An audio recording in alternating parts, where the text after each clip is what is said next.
Mid cap, small cap में क्या pattern बन रहा है?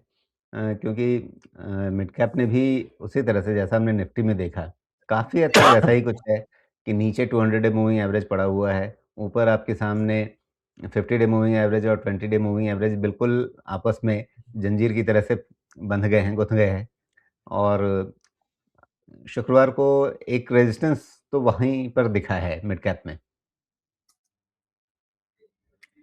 मैं दोनों को स्टडी कर रहा था। एग्जैक्टली इनका खासकर मिड कैप का एग्जैक्टली सिचुएशन ऐसा हो गया है जैसा निफ्टी का हो गया है। फिर भी मिड कैप और स्मॉल कैप इसकी इवैल्यूएशन हम फरवरी में ही बेटर कर पाएंगे, बिकॉज और भी रिजल्ट्स आने चाहिए और उसके अगेंस्ट में इसका रिएक्शन देखना चाहिए। फिलहाल मुझे रिएक्शन तो कहीं से भी नेगेटिव नहीं समझ में आ रहा, अभी तक तो नहीं समझ में आ रहा, आगे का पता नहीं है। पॉजिटिव ही लेके चलूंगा, लेकिन ये रेंज में ऐसा फंसा है कि अगर जनवरी में या इवन अर्ली फरवरी में नहीं निकल पाया तो मार्केट के लिए ये रेंज से मार्च तक निकलना तो मुश्किल हो जाएगा, बिकॉज फिर एडवांस टैक्स आउटफ्लो वाले एडजस्टमेंट शुरू होंगे, जो कि 1 महीना तो कम से कम उस एडजस्टमेंट के लिए चाहिए, और वो 15 मार्च तक वो एडजस्टमेंट चलेगा। फिर उसमें हम जाके अटक जाएंगे।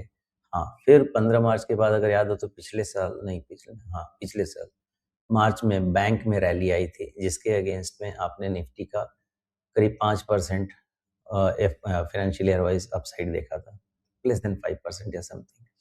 तो वो होप साथ हम चल सकते हैं। तो जो साइकिल्स हैं उसकी सिक्लिकल एनालिसिस करते हुए हमको आगे बढ़ना पड़ेगा। जनवरी और फर्स्ट वीक ऑफ फरवरी हमारे पास मौका है बाजार के लिए अच्छे रिजल्ट को रिस्पेक्ट करने का और ऊपर निकलने का। मार्च में तो जबरदस्त, या फरवरी सेकेंड हाफ या फैग एंड ऑफ फरवरी से लेके अर्ली मार्च में मार्केट फिर से करेक्ट करेगा। हो सकता है करेक्ट करे नहीं सिर्फ, और वोलाटाइल भी बहुत हो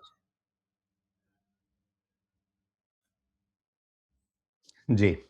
अब लगे हाथ स्मॉल कैप पे भी निगाह डालेंगे तो स्मॉल कैप का चार्ट भी अ, थोड़ा-सा अलग है। इसमें आपके सामने नीचे दिसंबर वाला बॉटम है, लेकिन अभी ये फ़िलहाल 200 डे मूविंग एवरेज से भी नीचे चल रहा है, 50 डे और 20 डे मूविंग एवरेज से तो नीचे है ही। तो क्या ये कह सकते हैं कि इस समय स्मॉल कैप जो है सबसे कमज़ोर चल रहा है और अगर वापस सँभलने में शायद इसे सबसे ज़्यादा देरी लगे या सबसे पहला संकेत यही देगा? नहीं, स्मॉल कैप लास्ट रहेगा, और स्मॉल कैप की अच्छी रैली जून के बाद ही शुरू होनी चाहिए। उसके पहले मेरे एक्सपेक्टेशंस तो नहीं है।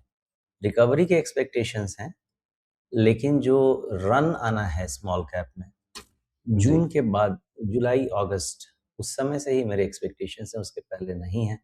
इनका करेक्टिव साइकिल भी कंप्लीट हो जाएगा, ईपीएस एक्सपेंशन शुरू हो जाएगा, कंजम्पशन का जो तड़का लगना चाहिए बाजार में, वो टैक्स वगैरह फाइल होने के बाद, पेमेंट होने फाइल होने के बाद जो नया फिनेंशियल आएगा उसमें नया कंजम्पशन वाला तड़का भी लगेगा, देखा जाएगा।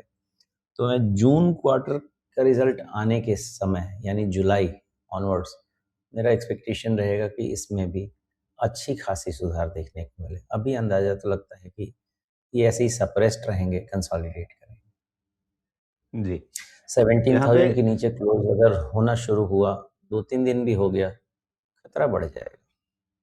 जी, 17,000 के नीचे खतरा रहेगा, लेकिन ऊपर की ओर देखें तो एक ट्रेंड लाइन बनती है जो जुलाई 2025 के बाद से है और दूसरी ट्रेंड लाइन जो इसके 2 बड़े टॉप दिखते हैं हाल के, उनको मिला कर के। क्या इन दोनों में से कोई ट्रेंड लाइन है जिस पे आपकी नज़र है या रखना चाहेंगे जिस पर आप? नहीं, है, लेकिन इससे कोई फ़र्क नहीं पड़ता। मुझे सिर्फ़ इतना चाहिए कि 17,000 नहीं टूटे। क्योंकि जी। मैंने अगर एक डिसीजन लिया है तो वो एनालिसिस अगर फेल होती है, तब हम दूसरे एनालिसिस की तरफ बढ़ते हैं। बिकॉज़ 17,000 के नीचे नहीं टूटने का मतलब है, ये तो कभी भी ऊपर निकल सकता है, कभी भी। जी।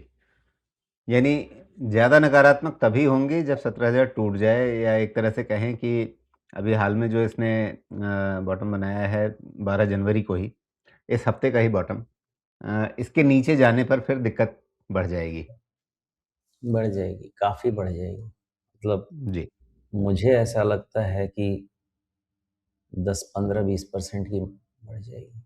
17, अगर हम 10% लेते हैं तो 1700 पॉइंट होता है ना, 15 के पास पहुँचते हैं। 10 से 15% का रिस्क ओपन